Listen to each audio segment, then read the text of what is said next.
Patriotas de fachada, como o bolsonarismo vem traindo o Brasil?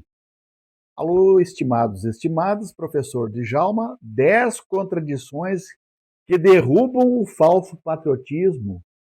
Quer saber quais? Vou te dizer, mas preciso que fique comigo até o final. Depois senta o dedo no like e compartilha para todo mundo, familiares, amigos. Bom, eles gritam por Deus, pela família e pela liberdade. Eles vestem verde, amarelo e batem continência para a bandeira dos Estados Unidos. Eles seguram a Bíblia numa mão e fazem arminha em outra. Vou te mostrar de que forma, uma forma bem didática para vocês, as 10 máscaras que o bolsonarismo não consegue mais sustentar. Vamos lá então? Pegue a caneta aí e já vamos anotando. Primeiro, patriotismo versus submissão aos Estados Unidos. Eles dizem que amam o Brasil. Será que amam mesmo?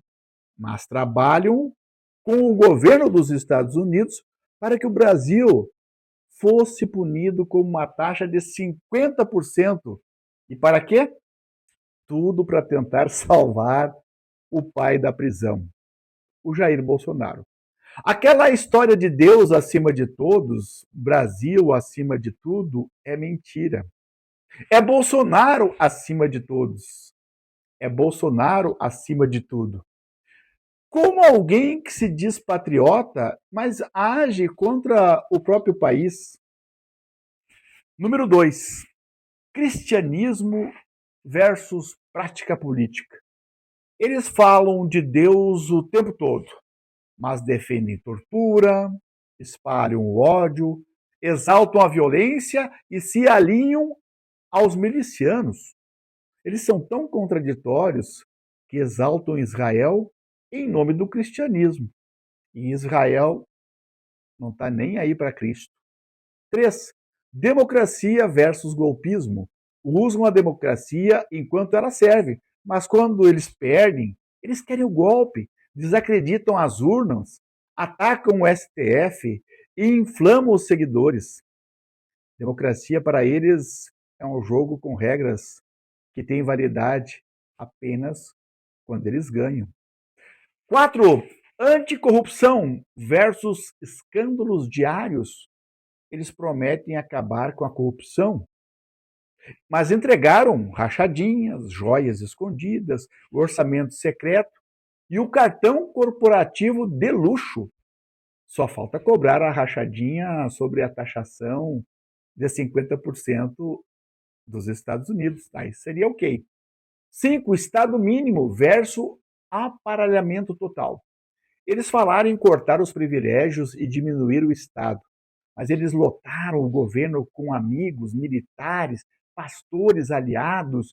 E o que dizer desse Congresso que usa e abusa do orçamento secreto, que, aliás, foi implementado no desgoverno do Bolsonaro? Apenas lembrando vocês que eles criaram uma máquina pública paralela a ser utilizada em interesse próprio. O ponto número 6 é a liberdade de expressão que eles prezam tanto, versus o silenciamento dos opositores. Eles dizem defender a liberdade, mas atacam jornalistas, ameaçam professores, artistas, processam quem criticar a corja. Portanto, a liberdade de expressão é meio seletiva, só funciona para eles. 7. Defesa da vida versus política da morte.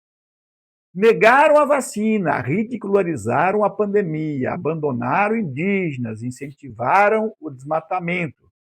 E ainda se dizem pró-vida? Só se for pró-vida boa que eles querem para eles e manter essa vida boa. 8. Meritocracia versus nepotismo. O discurso bonito de meritocracia, mas quem ganhou cargos foram os filhos, os amigos, aqueles que foram leais. Não importa a competência, só a fidelidade. E só lembramos do energúmeno que comandaram, por exemplo, O Ministério da Educação, a gente sabe bem, do Meio Ambiente, para passar boiada, e até ministros da Defesa, terríveis. 9. Transparência versus sigilos de 100 anos. Eles prometeram abrir a caixa preta. Portanto, fecharam tudo com cadeados e ainda jogaram a chave fora. Cartão corporativo, visitas ao Planalto e até vacinação da família, tudo no escuro. E para terminar, 10. Ordem e progresso versus caos e destruição. Eles gritam o lema da bandeira, mas espalharam o caos institucional. Eles querem submissão e não ordem. Querem controle e jamais querem, de fato, o progresso para todos. A gente tem uma situação em que nós não estamos nas cordas, mas sim esse establishment que persegue quem não é de esquerda, está fazendo. Se vocês, produtores agrícolas e empresários, não entenderem isso, é um sinal de que vocês estão indo como gado para o matadouro. Vocês serão apenas produtores e pagadores de impostos para ficar sustentando esse regime, onde o Lula viaja com a Janja numa eterna lua de mel, onde o seu dinheiro banca os aviões da FAB para pegar uma corrupta no Peru e trazer para o Brasil. E eu tenho certeza que esse não é o país que nós queremos. Então, por mais que o remédio possa ser amargo e num primeiro momento as pessoas possam ficar aflitas, pode ter certeza, esse é o cenário ideal para você sentar à mesa e, de fato, trazer benefícios para o povo brasileiro. Eu agradeço demais o presidente Donald Trump, porque ele não precisaria estar fazendo isso. Mas ele enxerga no Brasil um país muito mais próximo de uma Venezuela do que de uma democracia saudável. E se for para ser um país onde não existam, onde não se compartilham os mesmos valores democráticos ocidentais, a gente vai sofrer as consequências de sermos uma ditadura. Não achem vocês que a gente vai chegar numa eleição de 2026 sem a participação da oposição, sem a possibilidade de uma efetiva auditoria do nosso sistema eleitoral, e os Estados Unidos, a maior democracia do mundo, vai reconhecer as eleições brasileiras. O que eu quero evitar é que chegamos a esse ponto, porque se lá chegarmos, a gente vai ter saudade da tarifa Moraes de apenas 50%. Que Deus abençoe o Brasil e que Deus abençoe os Estados Unidos da América. Muito Meus amigos, minhas amigas, a verdade é simples. Não são patriotas, eles são oportunistas. Não são conservadores, são extremistas.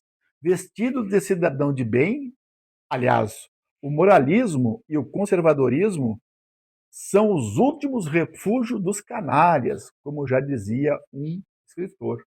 Mas a máscara de cada um vai cair hora após hora.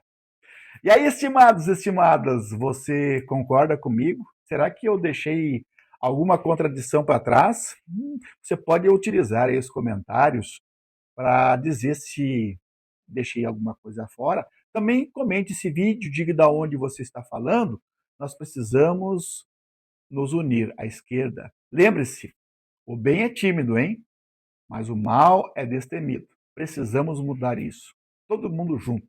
Obrigado e até logo mais.